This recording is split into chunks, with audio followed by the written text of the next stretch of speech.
গৌর নিতাই নাম দুটি গৌড়ীয় বৈষ্ণব ধর্মে এক নিঃশ্বাসে উচ্চারিত হয়। প্রথমজন বাংলা তথা সমস্ত পূর্ব ভারতে ভক্তি আন্দোলনের পুরোধা পুরুষ শ্রী চৈতন্যদেব, আর শ্রী চৈতন্যদেবের শরণ পেতে যার চরণ ছাড়া গতি নেই তিনি হলেন নিত্যানন্দ মহাপ্রভু। মহাভারতে যেমন শ্রীকৃষ্ণ বলরাম, সেরকমই আমাদের গৌর নিতাই। জয় নিতাই ধ্বনি বৈষ্ণব ধর্ম তথা বাঙালি হিন্দুদের মুখে মুখে ঘোরে। শ্রীচৈতন্য মহাপ্রভুকে প্রতিষ্ঠাতা ধরলেও গৌড়ীয় বৈষ্ণব ধর্ম বলতে আমরা যা বুঝি তা হল নিত্যানন্দ প্রভু প্রচারিত বৈষ্ণব ধর্ম। গৌরাঙ্গকে তিনি বাংলা, ওড়িশা তথা পূর্ব ভারতে জনপ্রিয় করে তুলেছিলেন। সমাজের উচ্চবর্ণের ব্রাহ্মণ, কায়স্থ ইত্যাদি থেকে শুরু করে প্রান্তিক স্তরে বৈষ্ণব ধর্মকে জনপ্রিয় করে তোলার কৃতিত্ব নিত্যানন্দ প্রভুর। তিনি অধিকাংশ বৈষ্ণব পদকর্তাকে পদরচনায় অনুপ্রাণিত করেছিলেন এবং পদকর্তারা তাঁর অনুপ্রেরণাতে চৈতন্য জীবনী সাহিত্য রচনা করলেও তিনি নিজে আড়ালেই রয়ে গেছেন। ভারতীয় ভক্তি আন্দোলনের ধারায় বৈষ্ণবীয় ভক্তি প্রবাহ এক গুরুত্বপূর্ণ শাখা। সেই বৈষ্ণব ধর্মের মানুষের কাছে এক অপরিহার্য নাম নিত্যানন্দ মহাপ্রভু। গৌড়ীয় বৈষ্ণব ধর্মের প্রতিষ্ঠাতা মহাপ্রভু শ্রী চৈতন্যদেবের অন্যতম প্রধান পার্ষদ ছিলেন তিনি। বৈষ্ণব মতে চৈতন্যদেব যেমন কৃষ্ণের অবতার, তেমনি নিত্যানন্দ প্রভু হলেন বলরামের অবতার। তাঁকে মহাপ্রভুর দ্বিতীয় দেহ মনে করা হয়। হরিনাম সংকীর্তনের মাধ্যমে ভগবান কৃষ্ণের পবিত্র নাম চতুর্দিকে প্রচারের কাজে চৈতন্যদেবের অন্যতম প্রধান সহযোগী ছিলেন নিত্যানন্দ। নৃত্য সহযোগে হরিনাম কীর্তন করে বেড়াতেন তিনি। চৈতন্য এবং নিত্যানন্দ যেন অভেদাত্মা। বৈষ্ণব আচার্যদের মতে নিত্যানন্দের আশ্রয় না নিয়ে কেউ মহাপ্রভুর কাছে যেতে বা তাঁকে বুঝতে পারে না। মহাপ্রভু এবং তার ভক্তদের মধ্যে নিত্যানন্দ ছিলেন মধ্যস্থতাকারী। প্রায় 20 বছর বিভিন্ন তীর্থ পরিভ্রমণের পরে নবদ্বীপে এসেছিলেন তিনি। এছাড়াও তীর্থ ভ্রমণকালে তিনি ঈশ্বরপুরী, ব্রহ্মানন্দপুরীদের সঙ্গেও সাক্ষাৎ করেন।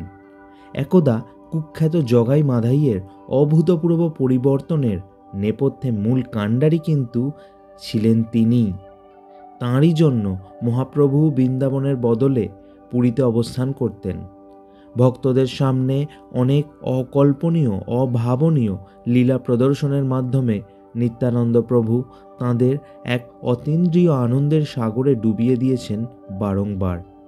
তাঁর করুণাতেই স্বরগোস্বামীর একজন রঘুনাথ দাস পানিহাটিতে দণ্ড মহোৎসবের সূচনা করেন।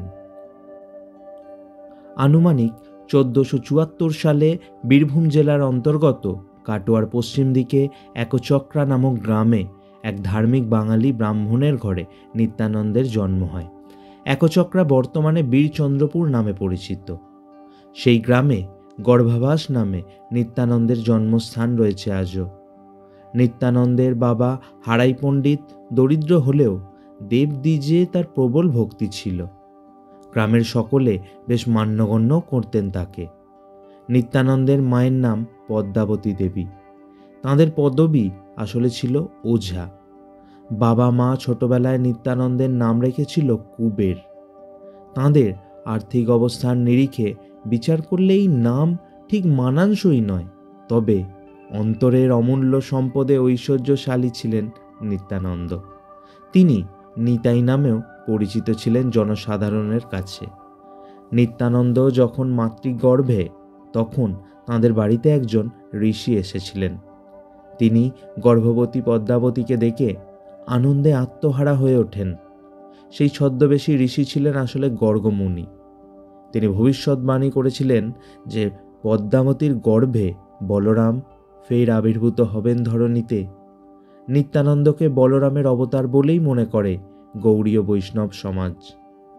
যে দুর্ভিক্ষ খরায় জেলার মানুষ প্রচণ্ড অসুবিধার মধ্যে কাটাতেন, নিত্যানন্দের জন্মের পর নাকি সেসব অঞ্চলে শুভদিন ফিরে এসেছিল। ছোটবেলাতে তিনি কৃষ্ণ এবং রামের কাহিনীগুলির অভিনয় করতে পছন্দ করতেন। রাম কাহিনীতে তাঁর প্রিয় চরিত্র ছিল লক্ষ্মণ। শৈশবে কাদা দিয়ে বাসুদেব, কৃষ্ণ, কংসদের মূর্তি তৈরি করে কৃষ্ণলীলার খেলা খেলতেন তিনি। কোনো মেলাতে গিয়ে অন্য সমস্ত খেলনা ছেড়ে দিয়ে রাধাকৃষ্ণর যুগল মূর্তি কিনে আনতেন নিত্যানন্দ। কোনো দেবস্থানে গিয়ে সব কিছু মনোযোগ সহকারে খুঁটিয়ে দেখতেন সেই ছোট থেকেই। সহজেই বোঝা যায় শৈশব থেকেই তাঁর ভিতরে ঈশ্বর অনুরাগী এক মন তৈরি হয়ে গিয়েছিল। 12 বছর বয়স পর্যন্ত নিত্যানন্দ একচক্রা গ্রামে ছিলেন। যখন তাঁর বয়স 13 বছর, তখন এক ভ্রাম্যমাণ সন্ন্যাসী এসেছিলেন তাদের বাড়িতে। হারাই পণ্ডিত এবং নিত্যানন্দ প্রভু সেই অতিথি সন্ন্যাসীর যথাসাধ্য আপ্যায়ন করেন, আতিথেয়তার কোনো ত্রুটি রাখেন না। হারাই পণ্ডিত জানান, সন্ন্যাসী যা চান তাই দেওয়ার জন্য তিনি প্রস্তুত আছেন। তবে সন্ন্যাসীর ধন সম্পত্তির বাসনা ছিল না। নিত্যানন্দের ভক্তি ও সেবায় মুগ্ধ হয়ে সেই সন্ন্যাসী নিতাইকেই তার ভ্রমণ সঙ্গী হিসাবে চেয়েছিলেন হারাই পণ্ডিত এবং পদ্মাবতীর কাছে। বৈদিক সংস্কৃতি দ্বারা আবদ্ধ হওয়ার ফলে নিতাইয়ের বাবা মা সাধুর অনুরোধ প্রত্যাখ্যান করতে পারেননি। সেই সন্ন্যাসীর সঙ্গে বাবা মায়ের কোল খালি করে কৈশোরকালেই নিত্যানন্দ প্রভু ভারত ভ্রমণে বেরিয়ে পড়েছিলেন। এরপর প্রায় 20 বছর পর সেই সন্ন্যাসীর সঙ্গে ভারতবর্ষের প্রায় সমস্ত তীর্থস্থান পরিভ্রমণ করেছিলেন তিনি। মহাপ্রভু শ্রী চৈতন্যদেবও এত তীর্থস্থান ভ্রমণ করেননি। ঠিক কুরুক্ষেত্রের যুদ্ধের সময় যুদ্ধ থেকে দূরে থেকে বলরাম যেমন ভারতের বিভিন্ন তীর্থস্থান ভ্রমণ করেছিলেন, নিত্যানন্দের এই তীর্থভ্রমণের সঙ্গে সেই ঘটনার সাদৃশ্য লক্ষণীয়। গয়া, কাশী, মথুরা, গোবর্ধন, হস্তিনাপুর, দ্বারকা, অযোধ্যা, হরিদ্বার প্রভৃতি আরও অনেক পবিত্র স্থানে ভ্রমণ করেছিলেন নিত্যানন্দ। পাণ্ডারপুরে, বর্তমান মহারাষ্ট্র, নিত্যানন্দ সাধু গুরু লক্ষ্মীপতি তীর্থের সঙ্গে সাক্ষাৎ করেছিলেন। বলরামের স্বপ্ন দেখেছিলেন লক্ষ্মীপতি এবং তারপর যখন নিত্যানন্দকে দেখেন তখন একেবারে নিশ্চিত হয়ে যান যে এই পুরুষই স্বয়ং বলরাম। কথিত আছে লক্ষ্মীপতির কাছেই দীক্ষা গ্রহণ করেছিলেন নিত্যানন্দ। তবে অনেকেই এই মত স্বীকার করেন না। বদরিকাশ্রমে শ্রীল ব্যাসদেবের আশ্রমে গিয়ে তাঁর সঙ্গে সাক্ষাৎ করেছিলেন তিনি। এছাড়াও লক্ষ্মীপতির শিষ্য মহান কৃষ্ণভক্ত মানবেন্দ্র পুরী, অদ্বৈতাচার্য ঈশ্বর পুরী, ব্রহ্মানন্দ পুরীর সঙ্গেও সাক্ষাৎ করেন নিত্যানন্দ প্রভু। মাধবেন্দ্র পুরী এবং তাঁর শিষ্যদের সান্নিধ্যে থেকে বেশ কিছুকাল কৃষ্ণকথার রসাস্বাদন এবং তজ্জনিত আনন্দ উপভোগ করেছিলেন নিত্যানন্দ। তীর্থে তীর্থে ভ্রমণ করতে করতে শেষ পর্যন্ত বৃন্দাবন এবং অবশেষে কৃষ্ণ সন্ধানে নবদ্বীপে এসে উপস্থিত হন নিত্যানন্দ। মহাপ্রভু শ্রী চৈতন্য ইতিপূর্বেই নবদ্বীপে হরিনাম সংকীর্তনের মাধ্যমে কৃষ্ণ প্রেম বিতরণের কাজ শুরু করেছিলেন। নিত্যানন্দ 1506 সালে মহাপ্রভুর সঙ্গে সাক্ষাৎ করেন। তখন নিত্যানন্দের বয়স 32 এবং শ্রী চৈতন্য সবে 20 বছর। সেই সাক্ষাতের ঘটনাও ছিল অদ্ভুত। কথিত আছে নবদ্বীপে এসে নিত্যানন্দ নন্দনাচার্যের বাড়িতে লুকিয়েছিলেন। বিচ্ছেদের মধ্যে দিয়ে মিলনের আনন্দ দ্বিগুণভাবে উপভোগের বাসনা ছিল তাঁর। সে সময় একদিন রাতে মহাপ্রভু শ্রী চৈতন্য স্বপ্ন দেখলেন রথে চড়ে কে একজন আসছে এবং তাঁর রথের চূড়ার ধ্বজায় এক তাল গাছ। এও দেখলেন যে সেই ব্যক্তি অনুসন্ধান করছেন নিমাই পণ্ডিতের বাড়ি। তখনই তিনি অনুভব করতে পেরেছিলেন এক মহান ব্যক্তি নবদ্বীপে এসে উপস্থিত হয়েছেন। তখন তাঁর 2 ভক্ত হরিদাস ঠাকুর এবং শ্রীবাস পণ্ডিতকে নিত্যানন্দের অনুসন্ধানের জন্য পাঠিয়েছিলেন। তাঁরা দুজন নন্দনাচার্যের বাড়ির বারান্দায় দিব্যকান্তির অধিকারী সুঠাম বলশালী নতুন এক মহাজনের দেখা পান এবং বুঝতে পারেন এই সেই মহাপুরুষ। নিত্যানন্দ বসেছিলেন গেরুয়া বসন পরে এবং বাকি সকলে সাদা। কেউ একজন শ্রীমদ্ ভগবতের শ্লোক উচ্চারণ করেছিলেন সেখানে, ফলে তাঁর অঙ্গে দিব্য সাত্ত্বিক বিকার প্রকাশ পেতে থাকে ক্রমে ক্রমে। সকলে বুঝতে পারেন যে নিত্যানন্দ একজন মহান পুরুষ। চৈতন্য এবং নিত্যানন্দের সাক্ষাৎ ও মিলন ভক্তি আন্দোলনের ধারায় একটি গুরুত্বপূর্ণ ঘটনা। একে অপরকে আলিঙ্গন করে ভাবে বিহ্বল হয়ে অঝরে কেঁদেছিলেন তারা। মহাপ্রভু শ্রী চৈতন্য নিত্যানন্দ মহাপ্রভুকে সম্মান প্রদর্শনের জন্য ব্যাস পূজার আয়োজন করেছিলেন। যদিও নিত্যানন্দ তার প্রতিবাদ করেন এবং পরিবর্তে মহাপ্রভুরই পূজা করেন তিনি। পরস্পরের প্রতি তাঁদের অতীন্দ্রিয় ভালোবাসা ছিল। দুই দেহ হলেও যেন এক আত্মা, ঠিক যেমন ছিলেন কৃষ্ণ আর বলরাম। সে সময় নবদ্বীপে তান্ত্রিক সম্প্রদায়ের বেশ প্রতিপত্তি ছিল। শক্তি আরাধনা নদিয়ার চতুর্দিকে প্রসার লাভ করেছিল। শ্রীচৈতন্য তখন চারদিকে প্রচার আরম্ভ করলেন যে কৃষ্ণ নামেই সকলের মঙ্গল। কৃষ্ণ নাম ছড়িয়ে দেওয়ার জন্য ঘুরে ঘুরে হরিনাম সংকীর্তনের প্রচলন করেন তিনি। এই কৃষ্ণ নাম প্রচার কার্যের দায়িত্ব বিশেষ করে শ্রীচৈতন্য প্রদান করেছিলেন হরিদাস ঠাকুর এবং নিত্যানন্দের ওপর। মহাপ্রভুর আদেশে নগরে ঘুরে ঘুরে নৃত্য সহযোগে হরিনাম সংকীর্তন করে বেড়াতেন তাঁরা। নবদ্বীপের প্রতিটি বাড়িতে ঈশ্বরের প্রেমের বার্তা ছড়িয়ে দিয়েছিলেন তিনি। নিত্যানন্দ মহাপ্রভু ছিলেন অপার করুণাময় এক দিব্য পুরুষ। নির্বিচারে প্রেম বিলোতে কার্পণ্য করেননি তিনি কখনো। হয়তো এক্ষেত্রে চৈতন্যদেবের থেকেও নিত্যানন্দকে অধিক করুণাময় মনে হয়। যাদেরকে মহাপ্রভু স্বয়ং নিরাশ করেন তারাও প্রভু নিত্যানন্দের অপার স্নেহ করুণার রস থেকে বঞ্চিত হতেন না কখনো। যে কোনো পতিত নীচ স্বভাব দুর্জন মানুষও নিত্যানন্দের কাছ থেকে উপেক্ষা পাননি, বরং পরম মমতায় স্নেহে তাদের কাছে টেনেছেন, উদ্ধার করেছেন সেই বিপদ থেকে। এই প্রসঙ্গে জগাই মাধাইয়ের উদ্ধারের ঘটনা স্মরণ করা যেতে পারে। জগাই ও মাধাই ছিলেন তৎকালে নবদ্বীপের ব্রাহ্মণ বংশজাত দুই কুখ্যাত বিপদগ্রামী দুরাচারী যারা মুসলমান শাসকের অধীনে কাজ করতেন। তাদের অত্যাচারে নবদ্বীপবাসীর শান্তি ছিল না। সেই অনাচার সৃষ্টিকারী দুই পাষণ্ড জগাই মাধাইয়ের সঙ্গে দেখা হয়েছিল নিত্যানন্দের।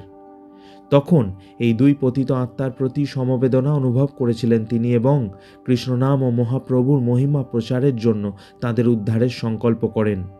সেই হেতু জগাই মাধাইকে কৃষ্ণনাম জপ করতে বলেন নিত্যানন্দ ও কৃষ্ণ চেতনার মিষ্টি অমৃত আস্বাদনের অনুরোধ করেন। কিন্তু একথা শুনে দুই দস্যু নিত্যানন্দ এবং হরিদাসকে তাড়া করে আসে, চিৎকার করে অশ্লীল নামে ডাকতে থাকে। এমনকি মাদাই রাগবশত একটি মাটির ভাঙা পাত্র ছুঁড়ে মারলে তা নিত্যানন্দকে আঘাত করে এবং রক্তপাত ঘটায়। মহাপ্রভু এই কথা শুনে ক্রোধে সুদর্শন চক্র আহ্বান করলে নিত্যানন্দ তাকে নিরস্ত করেন এবং মনে করিয়ে দেন এই অবতারে অস্ত্র ধারণ করা চলবে না। অপার করুণায় মহাপ্রভুর ক্রোধ থেকে জগাই মাধাইকে রক্ষা করেন তিনি। এত কৃপা ও করুণা দেখে জগাই মাধাইয়ের মনে পরিবর্তন শুরু হয় এবং অবশেষে নিত্যানন্দ তাদের মহান ভক্তে রূপান্তরিত করে দেন। পতিত উদ্ধারের এমন বহু ঘটনা নিত্যানন্দের জীবন ঘাঁটলে দেখতে পাওয়া যাবে। চৈতন্যদেবের আদেশে একবার পানিহাটি গিয়েছিলেন নিত্যানন্দ কৃষ্ণ নাম প্রচারের জন্য। সেখানে রঘুনাথ দাস তাঁর করুণা লাভ করেছিলেন।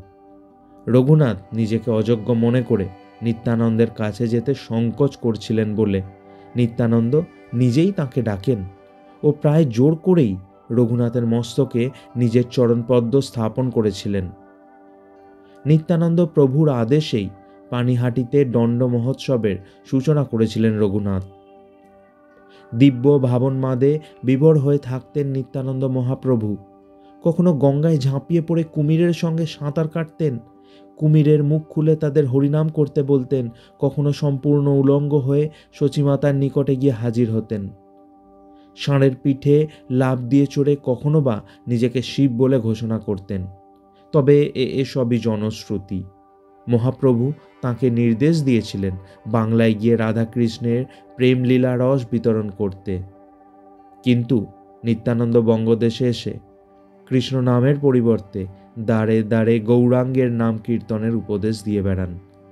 তার মনে হয়েছিল গৌরাঙ্গের নাম কীর্তন করলে যেমন সব পাপ তাপ দূর হবে, তেমনি কৃষ্ণলীলা রসও আস্বাদন করা যাবে। যেজন গৌরাঙ্গ ভজে সেই হয় আমার প্রাণরে, এই বিখ্যাত পংক্তির জন্ম নিত্যানন্দের গৌরাঙ্গলীলা প্রচারের মাধ্যমেই। চৈতন্য মহাপ্রভু এবং অদ্বৈতাচার্যের সঙ্গে গৌড়ীয় বৈষ্ণব ধর্ম, ভক্তিযোগ ইত্যাদি ব্যাখ্যায় গুরুত্বপূর্ণ ভূমিকা পালন করেছিলেন নিত্যানন্দ প্রভু। চৈতন্যদেবের পরামর্শেই বঙ্গদেশে ফিরে কালনার সূর্যদাস পণ্ডিতের দুই কন্যা জাহ্নবা ও বসুধাকে বিবাহ করেন নিত্যানন্দ। একজন সন্ন্যাসী হয়ে বিবাহ করে সংসার ধর্মে প্রবেশ করলেন কিভাবে? এ এক সাধারণ প্রশ্ন। আসলে সমাজের সর্বস্তরের মানুষের কাছে কৃষ্ণ নাম প্রচার করতে হলে সাংসারিক গৃহস্থ মানুষদের মধ্যে থেকে তাদের সঙ্গে যোগাযোগ রাখা প্রয়োজন। সে কারণেই নিত্যানন্দকে বিবাহ করে গার্হস্থ্য জীবনযাপনের পরামর্শ দিয়েছিলেন মহাপ্রভু এবং সমাজের সেই স্তরে কৃষ্ণলীলা প্রচার করতে বলেছিলেন। পরবর্তীকালে জাহ্নবা দেবীর পুত্র বীরচন্দ্র প্রভুও বঙ্গদেশকে নাম সংকীর্তনের বন্যায় ভাসিয়ে দিয়েছিলেন। নিত্যানন্দ হলেন মহাপ্রভু শ্রী চৈতন্যের আদি ও সর্বোচ্চ ভক্ত। তাই অনেক বৈষ্ণব ভক্ত পণ্ডিতের মতে আদিগুরু নিত্যানন্দের সেবা ব্যতিরেকে কখনোই কেউ শ্রী গৌর সুন্দরকে সর্বক্ষেত্রে সেবা করতে পারেন না। নিতাইয়ের পাদপদ্মের ছায়ায় আশ্রয় না নিলে রাধাকৃষ্ণের নিকট পৌঁছানো যায় না বলেই মনে করে থাকেন বৈষ্ণবরা। নিত্যানন্দকে কেন্দ্র করে অনেকগুলি গ্রন্থও রচিত হয়েছে। সেগুলির মধ্যে উল্লেখযোগ্য হল বৃন্দাবন দাস ঠাকুরের নিত্যানন্দ চরিতামৃত, রামরায়াজির নিত্যানন্দ ভাষ্য ইত্যাদি। পণ্ডিতদের মতে 1540 থেকে 1544 সালের মধ্যে কোনো এক সময় নিত্যানন্দ প্রভুর মৃত্যু হয়। ভিডিওটি ভালো লাগলে লাইক এবং শেয়ার করবেন। কেন করবেন? কারণ সব বাংলায় গত প্রায় 10 বছর ধরে বাংলা ভাষায় সঠিক ও নিরপেক্ষ তথ্যভাণ্ডার গড়ে তুলতে আপ্রাণ চেষ্টা করছে। সস্তায় জনপ্রিয় হওয়ার মতো ভিডিও সব বাংলায় বানায় না। অনেক পড়াশোনা করে বাঙালির জন্য বানায় এই সমস্ত ভিডিও। আগামী প্রজন্মের জন্য বাংলা ভাষাকে বাঁচিয়ে রাখার জন্য এই ধরনের কাজে আপনার একটি লাইক ও শেয়ার মূল্যবান। কারণ এভাবেই আমরা প্রমাণ করতে পারি সস্তার জনপ্রিয়তা নয়, বাঙালি সুস্থ সংস্কৃতির পাশে চিরকাল ছিল, আছে, থাকবে।